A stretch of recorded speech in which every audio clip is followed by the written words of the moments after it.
அனைவருக்கும் வணக்கம். நாங்க இங்கே பார்க்க போது 15ஆம் பாடம் 93ஆம் பக்கம் படைப்பின் ரகசியம். நான் உங்களுக்காண்டி இவ்வளவு ஹார்ட் ஒர்க்கிங் பண்ணி இந்த வீடியோ போடுறேன். மறக்காம ஒரு லைக் அண்ட் சப்ஸ்கிரைப் பண்ணுங்க. நானும் முதல் ஒரு சேனலுக்கு சப்ஸ்கிரைப் பண்றது இல்லை, ஆனா இப்ப நானும் ஒரு சப்ஸ்கிரைப் தேவைன்ற போது நான் எவ்வளவு கஷ்டப்படுறேன்றது எனக்கு இப்ப விளங்குது. அதே மாதிரி நானும் உங்களுக்காண்டி இவ்வளவு ஹார்ட் ஒர்க்கிங் பண்ணி இந்த வீடியோ போடுறேன். மறக்காம நான் என்ன இப்பெல்லாம் விட்டா அதையும் ஒருக்கா கமெண்ட்ஸில் சொல்லுங்க. அதை விட நான் இந்த பாடம் படிப்பிச்சு முடிஞ்சோடனே உங்களுக்கு வரப்போற பின்னால் வர அந்த செயற்பாட்டு கேள்விகளை நீங்கள் எனக்கு செஞ்சு ஃபோட்டோ எடுத்து கமெண்ட்ஸில் போடுங்கோ. சரியா? வாங்கோ இந்த வீடியோக்குள்ளே போவோம். நான் தான் உங்கள் HT லிட்டில் மாஸ்டர். நாங்கள் இதை பார்க்க போது படைப்பின் ரகசியம் 15ஆம் பாடம் 93ஆம் பக்கம். கலனியூரான் எழுதிய மண்பாசத்தில் இருந்து எடுக்கப்பட்டது. இது கலனியூரான் என்ற ஒரு எழுதின மண்பாசத்தில் இருந்து எடுக்கப்படுது. பூசணி கொடியும் காய்த்திருக்கு பூசணிக்காய்க்கும் மற்றது ஆலமரத்தில் காய்த்திருக்கிற ஆலங்காய்க்கும் இடையிலான வித்தியாசம் இங்கே விளக்கப்படுதான். சரியா? இதன் மூலம் படைப்பின் ரகசியத்தை நாங்கள் அறிந்து கொள்றோமாம். இதை ஒரு வழிபோக்கர் அவருக்கு ஒரு ஆளுக்கு தெளிவுபடுத்துறார். அந்த கதையை நாங்கள் இப்ப வாசிப்போம். முன்னொரு காலத்தில் ஒரு ஊரில் சிகாமணி என்ற ஒருவன் இருந்தான். அவனுக்கு எப்போதும் எது பற்றியும் சந்தேகம் தோன்றிக்கொண்டே இருக்கும். எதற்கெடுத்தாலும் அதே அப்படி என்று கேட்டுக்கொண்டே இருப்பான். என்னண்டா இப்போ ஒரு ஆளுக்கு எப்பவுமே சந்தேகம் தோன்றிக்கொண்டே இருக்குமா, அதேன் அப்படி இதேன் அப்படின்ட்டு திரும்ப திரும்ப கேட்டுக்கொண்டே இருப்பாராம். அவருக்கு எல்லாத்துலயுமே ஒரு சந்தேகம் இருக்குமா. எதையும் ஆராய்வது நல்லதுதான். எல்லாத்தையும் ஆராய்வது நல்லதுதான். ஆனால் நம்ம சிகாமணி தேவையற்ற விஷயத்துல மூக்க நுழைச்சு பின் வசமாக வாங்கி கட்டிக்கொள்வான். தேவையில்லாம ஒரு விஷயத்துக்குள்ள மூக்க நுழைச்சு வடிவா வாங்கி கட்டிக்கொள்வாராமா. வாங்கி கட்டுறாண்டா அடி வாங்குறது. சரியா? அடுத்தது ஒரு நாள் சிகாமணி வெளியூருக்கு போய்க் கொண்டிருந்தான். போகிற வழியில் ஒரு வயலில் பூசணி கொடி ஒன்று படர்ந்திருப்பதையும் அதில் ஒரு பெரிய பூசணிக்காய் காய்த்திருப்பதையும் பார்த்தான். ஒரு ஆள் அவர் ஒரு என்னடா ஒரு வழிபோக்கு மாதிரி ஒரு இடத்துல இருந்து இன்னொரு இடத்துக்கு நடந்து போய் கொண்டிருக்கிறார். அப்படி நடந்து போய்க்க பார்த்தா என்ன நடக்குன்றோ, இப்படி பார்த்தோம் ஒரு பெரிய சின்ன மெல்லிய கொடியில ஒரு பெரிய பூசணிக்காய் என்று காய்ச்சிருக்கு. இப்ப இதை பார்த்தோன்னே இவர் யோசிக்கிறார்.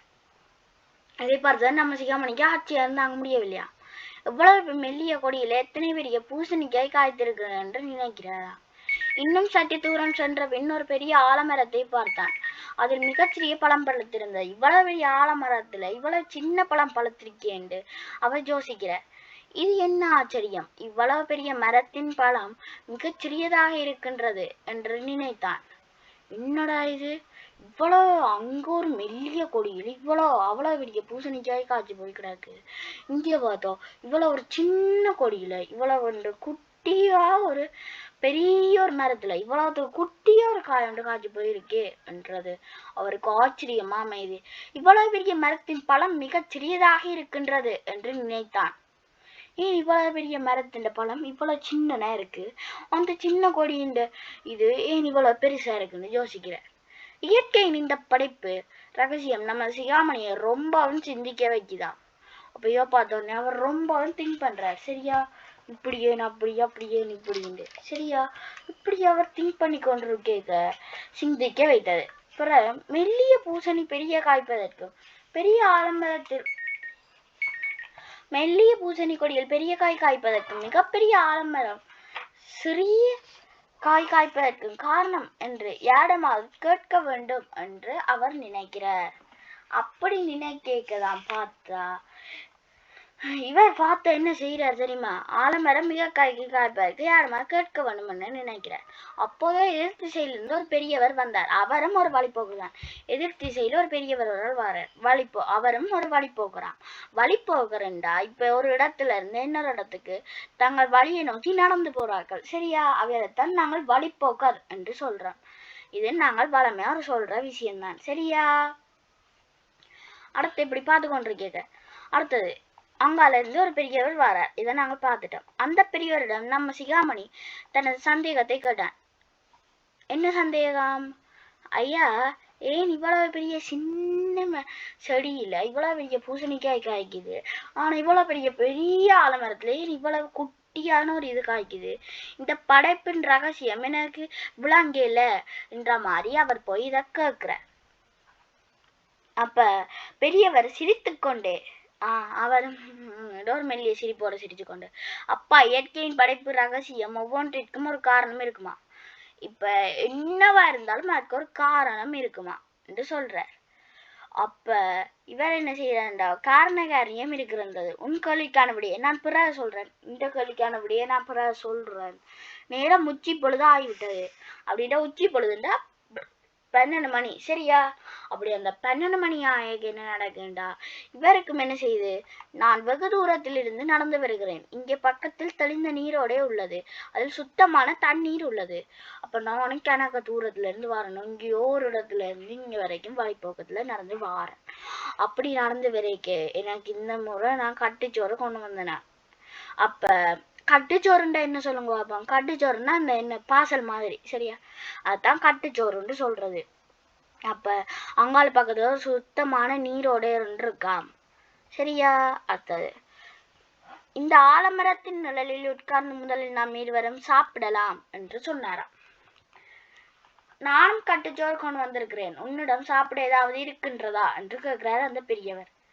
இருந்தால் நாம் இருவரும் சேர்ந்து சாப்பிடலாம், இல்லை என்றால் என்னிடம் உள்ள கட்டுச்சோட்டை நாம் இருவரும் பகிர்ந்து சாப்பிடலாம். எவ்வளவு பெரிய மனசு பாருங்க. இருந்தா நாங்கள் 2 பேரும் சேர்த்து சாப்பிடலாம், அல்லது நாங்கள் 2 பேரும் பகிர்ந்து பிரிச்சு சாப்பிடலாம் என்ற ஒரு இதுல இவர் சொல்றார், சரியா? அடுத்து இப்படியே நாங்கள் பார்த்து கொண்டு வரைக்க பாத்தீங்கன்னா, ஐயா, நானும் கட்டுச்சோறு கொண்டு வந்திருக்கின்றேன், நானும் வெகு தூரத்தில் இருந்துதான் வருகின்றேன், எனக்கும் பசிக்கிறது என்று நம்ம சிகாமணி சொல்றாராம். அப்ப உங்களோடு பேசிக்கொண்டே சாப்பிட விரும்புகிறேன், உங்களோட நான் கதைச்சு கொண்டே சாப்பிட விரும்புகிறேன் என்று சொல்லி சிகாமணி தான் கையோடு கொண்டு வந்திருந்த கட்டுச்சோட்டை வெளியே எடுத்தார். கட்டுச்சோட்டுன்னா என்னன்னு சொல்லுங்க பாப்போம். கட்டுச்சோட்டுன்னா இப்ப ஒரு பாசல், அப்படித்தான் நாங்கள் வச்சிருக்கோம், சரியா? அடுத்த, பெரியவர் தன்னிடம் உள்ள ஒரு சுரக்குடுக்கையை சிகாமணியிடம் கொடுத்து ஓடையில் இறங்கி சுரக்குடுக்கையை நீரை தண்ணீர் முகந்து வா என்றார். அப்ப சுரக்குடுக்கைன்னா யாருக்கும் என்னன்னு தெரியுமா? சுரக்குடுக்கைன்னா என்னண்டா, அந்த சுரக்காய் இருக்குல்ல, அந்த சுரக்காய் அந்த மேலான அந்த தண்டோட வரும் அந்த பகுதியை மட்டும் வெட்டி போட்டு அதுக்குள்ள இருக்கிற எல்லாத்தையும் நோண்டி அதை வெயில்ல காய போடுறது. வெயில்ல காய போட என்ன நடக்கும், வெயில்ல காய போட்டோடனே அது ஒரு வத்தி ஒரு கண்ணாடி போத்தல் ஒரு திக்னஸுக்கு வரும்.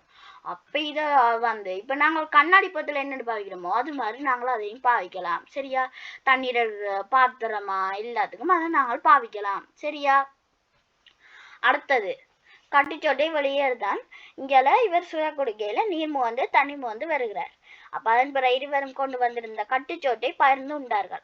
2 பேரும் கொண்டு வந்திருந்த கட்டுச்சோறு பகிர்ந்து உண்டார்கள். இது எல்லாம் சாப்பிட்டு இருக்கணும். அப்ப இங்கால என்ன நடக்குதுண்டா, ஒரு பழமொழி ஒன்று சொல்றீங்க, உண்ட மயக்கம் தொண்டருக்கும் உண்டு அல்லவா, உண்ட மயக்கம் தொண்டருக்கும் உண்டு அல்லவா அப்படின்னு என்ன பொருள்ண்டா, உண்ட மயக்கம் எல்லாருக்குமே இருக்கும் என்றதான் இதோடைய ஒரு பொருளா அமையுது.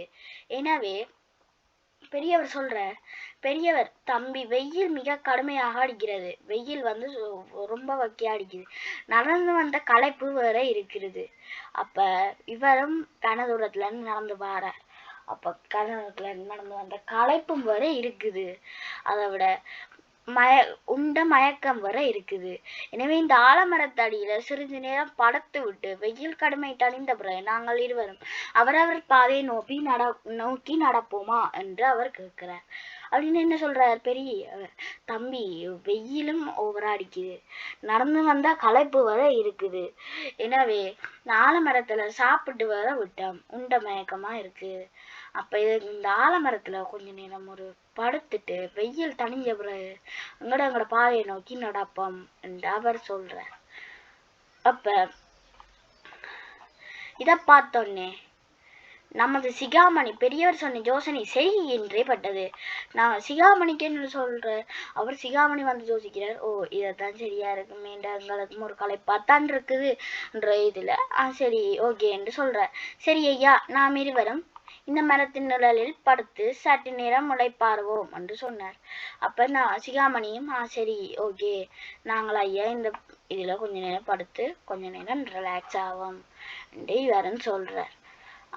அப்ப ஆலமர நிழலில் மணல் வெளியில் இருவரும் கட்டியை சாய்த்தனர். கட்டியை சாய்த்தா படுக்கிறோம், கட்டைன்றதா அவையில் உடம்ப சொல்றினோம். சரியா? இப்படி படுத்தார்கள். அப்ப பக்கத்தில் உள்ள நீரோடையில் இருந்து குளிர்ந்த காற்று வீசியதால் இருவரும் சற்று நேரத்தில் தூங்கிவிட்டார்கள். சரியா? அந்த குளிர்காத்து வந்து இவருக்கு வீச இவரும் அப்படியே ரெண்டு பேரும் தாங்கள் உடனே தூங்கி விட்டார்கள். நம்ம சிகாமணிக்கு மெல்லிய குரட்டை விட ஆரம்பித்து விட்டான். அப்ப சிகாமணி வந்து என்ன நித்திர உண்டா சிறிய குரட்டை உண்டா விட ஆரம்பித்து விட்டார். சுமார் ஒரு நாளையை நேரம் கழித்து சிகாமணி ஐயா அம்மா என்று அலறிக்கொண்டே கண் விழித்தான். ஒரு நாளையை நேரம் உண்டா ஒரு கால அளவு ஒரு 60 நிமிஷத்தை சொல்றது. சரியா? 60 நிமிஷம் ஒரு மணித்தியாலம். சரியா? அப்போ ஐயோ அம்மாண்டா அலறி அடிச்சு கொண்டு கண் விழிக்கிறார். அப்ப சிகாமணி போட்ட சத்தத்தில் பக்கத்தில் படுத்து கிடந்த பெரியவரும் தூக்கம் கலைந்து கண் விழித்து பதறி அடித்து எழுந்தார். அப்ப பக்கத்துல கிடந்தவரும் என்னடா பிரச்சனை ஐயோ ஐயோ என்று எழும்பி அடிக்கிறார். அப்ப சிகாமணி தன் மூக்கை சொரிந்து கொண்டு சுற்றுமுட்டும் பார்த்து கொண்டிருந்தான். அப்ப தன்னை மூக்கை இவர் சொரிஞ்சு கொண்டு இங்காலையும் பார்த்து கொண்டிருக்கிறார். அப்ப பெரியவர் அவர் என்ன நடந்தது என்று அப்படி ஏன் இப்படி அலறி அடித்து கொண்டெழுந்தாய் என்றார். ஏன் இப்படி அலறி அடித்து கொண்டெழும்புற என்ன பிரச்சனையா என்று கேட்கிறார். அப்ப சிகாமணி சொல்றார், ஐயா நான் தூங்கி கொண்டிருந்த பொழுது சரியாக என் மூக்காந்தண்டில் பார்த்து ஒரு ஆலம்பழம் விழுந்து விட்டது. அதனால் அலறி அடித்து கொண்டு எழுந்தேன் என்றான். சரியா? அப்ப இது அடிச்சோடனே அலறி அடித்து கொண்டு எழுந்தேன் என்றான். அப்ப இது விழுந்தோடனே தனக்கு நோவு தொடங்கிட்டு அதான் நான் அலறி அடித்து கொண்டு விழுந்தனான். சரியா? இப்ப உங்களுக்காண்டி ஒரு இன்டர்வல் மாதிரி தாரன். ஒரு சரியா ஒரு 10 நிமிஷத்தால பாடத்தை தொடங்குவான். சரியா? சரி ஓகே.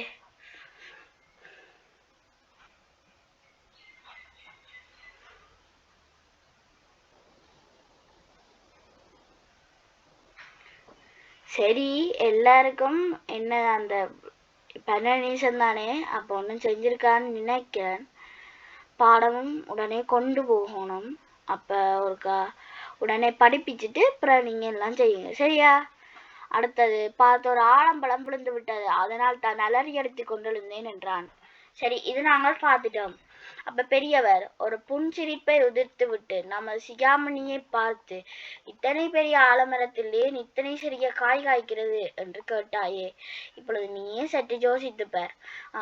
இவ்வளவு பெரிய ஆலமரத்துல இவ்வளவு சிறிய காய் ஆகிக்குது என்று நீ ஏன் கேட்டாய், இப்ப நீயே யோசிச்சுப்பார் என்றார். இந்த ஆலமரத்தில் பூசணிக்காய் எவ்வளவு பழம் பழுத்திருந்தது, இப்பொழுது உன் மூக்கில் அது விழுந்திருந்தால் உன் கதி என்னவா இருக்கும்? இப்போ பூசணிக்காயோட ஆலமரத்துல பழுத்திருக்கு. அப்படியே அவர் படுத்து கிடக்கிறார். அப்படியே மூக்காந்தண்டுல வந்து விழுவுமா, மூக்காந்தண்டா அப்படியே உடைஞ்சு போகுமா. சரியா? அப்ப உன் கதி என்னவா இருக்கும் என்று அந்த பெரியவர் கேட்கிறார். இதை பார்த்தோன்னே தான் இப்பதான் நம்ம சிகாமணிக்கு இதெல்லாம் புரிய வருது. நம்ம சிகாமணி இப்போது இயற்கையின் படைப்பின் ரகசியம் மெல்ல மெல்ல புரிய ஆரம்பித்தது. சிகாமணியை பார்த்து எத்தனை சிறிய ஆலவிதைகள் இருந்து இத்தனை பெரிய ஆலமரம் உருவாகியது இருக்கின்றது என்று நம்முடைய பெரியவர் சொல்றார். பெரிய பெரிய ஆலமரம் மிகச்சிறிய ஆலவிதைக்குள் தான் கருக்கொண்டிருக்கின்றது. ஒரு சின்ன ஒரு பழத்துக்குள்ளதான் அவ்வளவு பெரிய ஆலமரம் கருக்கொண்டிருக்கு. சரியா? அப்ப இத வந்து சொல்றார். இங்கால பாத்தீங்கன்னா ஒரு தென்னை மரத்தின் விதை மிக பெரியதாக இருக்கின்றதோ, தூங்காய்க்குள்ள இருந்து தான் தென்னை மரம் வருது. அப்ப அது எவ்வளவு பெருசா இருக்கு. ஆனால் தென்னை மரமும் ஒரே போக்கா கொப்புகள் இன்றி கிளைகள் இன்றி ஓரிப்பாக நீளமா அப்படியே வளர்ந்து போய்கொண்டே இருக்கு. சரியா? இப்போது இது போல கோடிக்கணக்கான படைப்பின் ரகசியங்கள் இயற்கையில் உள்ளன.